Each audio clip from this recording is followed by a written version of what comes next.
Initially, the thing that's most important is your balance. You want to be balanced. Not too much weight on the back foot, not too much weight on the front foot. You know, to hit the baseball, you have to watch the ball all the way into the bat. Go from A to C. And so I work on them actually following the ball, even if they were to take a pitch, following the ball through the catcher as he's catching the ball into his mitt.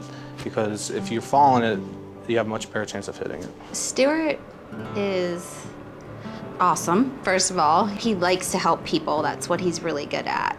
I think coaching is important because it leads people down a path that help them grow as an individual.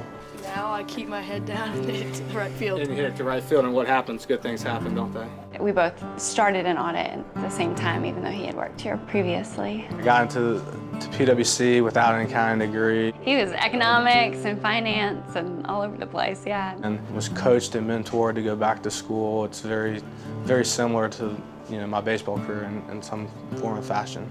So when he came on board, we worked together a lot. He would come and he would talk about his interests and some things that he'd like to do. He's exploring going back to school, not really sure if he wants to. It wasn't really that tough of a conversation just because we had established a relationship. I was indecisive as far as what I wanted to do, and I needed a little motivation to kind of see the big picture of what could possibly happen if I were to get my degree and come back to PwC. Yet he had a lot of drive and enthusiasm to do that, so ended up kind of making a plan for him to go back to school, get his master's, and then to talk about having him come back to the firm. When you're pitching, you want to have the ball move in and out, and so you adjust your hands or your fingers differently depending on a curveball or a changeup.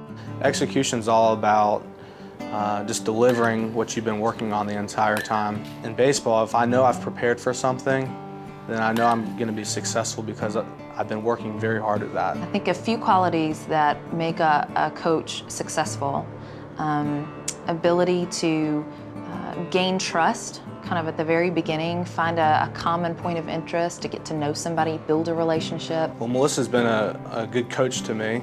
Honesty and open conversations is what I've learned from her. Well, I think he's incredibly patient.